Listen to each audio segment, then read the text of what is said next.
Como cristianos podemos enojarnos. De eso vamos a hablar hoy en su café de la mañana.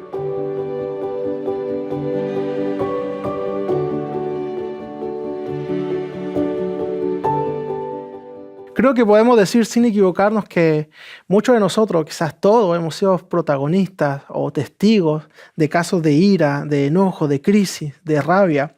Y me gustaría que hablemos hoy de autocontrol. ¿Qué nos dice la Biblia sobre el enojo, sobre sus consecuencias? ¿Tenemos derecho a enojarnos? ¿Podemos airarnos?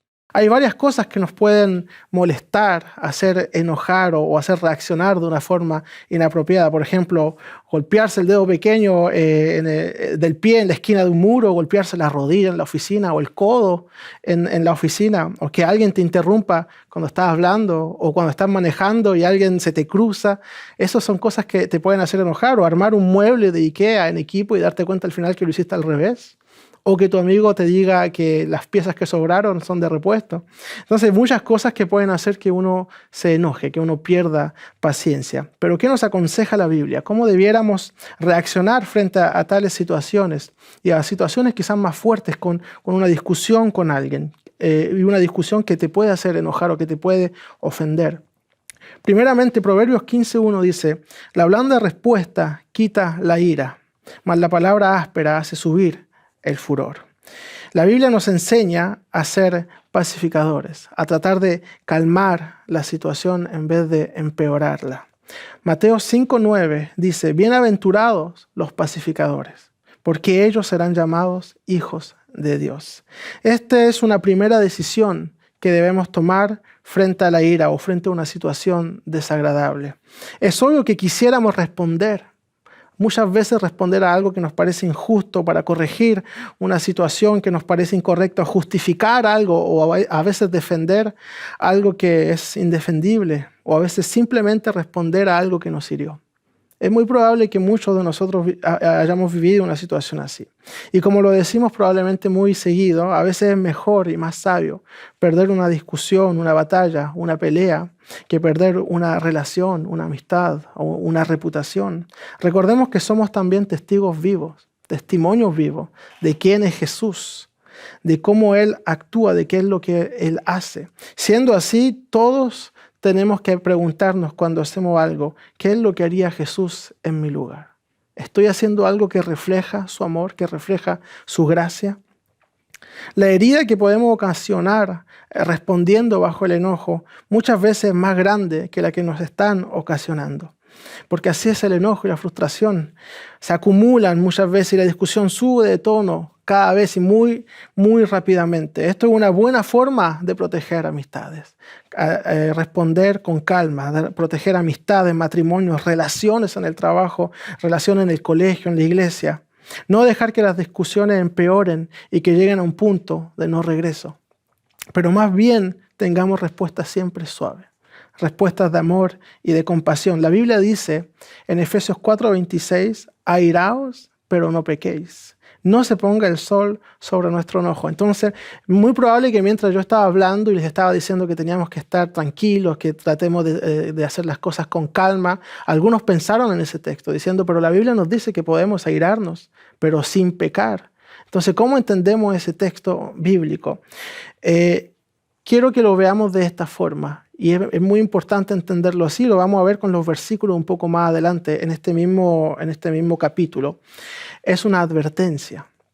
Es una advertencia para que tengamos cuidado con el enojo.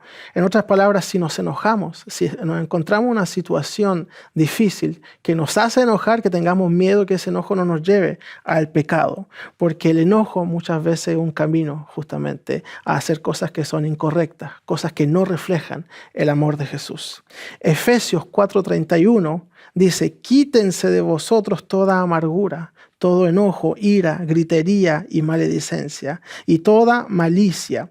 Este es un texto que está apenas unos versículos más adelante de lo que acabamos de leer. Entonces, por eso uno se puede preguntar, ¿está contradiciéndose el autor? Porque primero dice: airaos, pero no pequéis, pero después dice: quítese de vosotros toda amargura, enojo o ira. No, es simplemente que el versículo 26 está diciendo: si hay ira, si hay enojo, que no haya pecado. Porque son sentimientos humanos que puede ocurrir, nos podemos enojar, pero tengamos cuidado que ese enojo no nos lleve hacia el pecado. Versículo 32 dice, antes sed benignos unos con otros, misericordiosos, perdonándoos unos a otros, como Dios también os perdonó a vosotros en Cristo. El apóstol Pablo nos exhorta aquí a, en vez de darle lugar a la ira, al odio, al enojo, a la gritería, que le demos lugar al perdón, a la paz, al amor, que refleja mucho más el carácter de Dios. La Biblia nos dice también en Proverbios 13, el que guarda su boca, guarda su alma, mas el que mucho abre sus labios tendrá calamidad. Y quizás algunos de ustedes se están preguntando, pero en la Biblia muchas veces vemos que Dios se enoja. Hablamos de la ira de Dios muchas veces y Jesús mismo se enojó. Bueno, vamos a ver justamente el pasaje de cuando Jesús se enoja, porque recordemos que para entender a Dios, tenemos que entender primeramente a Jesús, porque Jesús es la revelación perfecta de quién es Dios. Mateo capítulo 21, versículo 12 al 14 dice, y entró Jesús en el templo de Dios y echó fuera a todos los que vendían y compraban en el templo y volcó las mesas de los cambistas y las sillas de los que vendían palomas. Entonces podemos ver claramente que Jesús en esta escena está enojado. Hay algo que no le gustó y está echando a la gente afuera. Y les dice en el versículo 3, escrito está mi casa, casa de oración será llamada, mas vosotros la habéis hecho cueva de ladrones. Pero muy importante el versículo 14 nos dice, y vinieron a él en el templo ciegos, cojos, y los sanó. Entendamos un poco el contexto de lo que está ocurriendo aquí. En el templo habían varias secciones y mientras más uno iba avanzando hacia dentro del templo, más eran secciones reservadas a ciertas personas, a cierta élite. Pero la parte exterior, la parte de afuera, estaba reservada para las personas que no podían entrar, para los que no eran judíos, para los gentiles o para la gente enferma, para los cojos, justamente que aparecen en el versículo 14. Y habían advertencias, estaba escrito, no se permite que pasen personas que no son judías bajo pena de muerte. Entonces era algo muy estricto. No dejaban que la gente entrara adentro del templo, pero sí tenían un espacio al exterior. Pero ese espacio estaba siendo ocupado por las personas que vendían en el templo. Y es por eso que se enoja. Y en Marcos 11, donde se nos habla de la misma escena, agrega y les enseña diciendo, no está escrito, mi casa será llamada casa de oración para todas las naciones. Y ahí les dice, mas vosotros la habéis hecho cueva de ladrones, porque esa era la sección para que todas las naciones pudieran venir a adorar, a ofrecer ofrenda al Señor en el templo. Pero le habían quitado su lugar. Entonces vemos que Jesús se enoja frente a la injusticia. Se enoja cuando ve que a alguien que no se puede defender le están haciendo algo injusto. Entonces Él se transforma en esa voz de defensa. Entonces, si tenemos que enojarnos, si por alguna razón nos enojamos, enojémonos como Jesús frente a la injusticia. Enojémonos por amor, enojémonos por compasión y actuemos de manera justa. Que mismo nuestro enojo refleje el carácter de Jesús, su amor, su compasión, su gracia para los demás. Que todo lo que hagamos sea un reflejo de Jesús. Oremos juntos.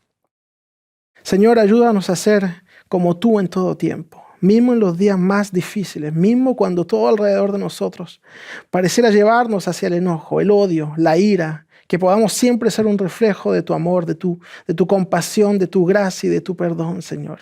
Que cada gesto que hacemos sea una carta de amor, de esperanza, de bendición para la gente alrededor de nosotros, Señor. Muchas gracias por tu presencia, muchas gracias por tu amor, por tu paz, Señor. Es en tu nombre que hemos orado, Jesús. Amén.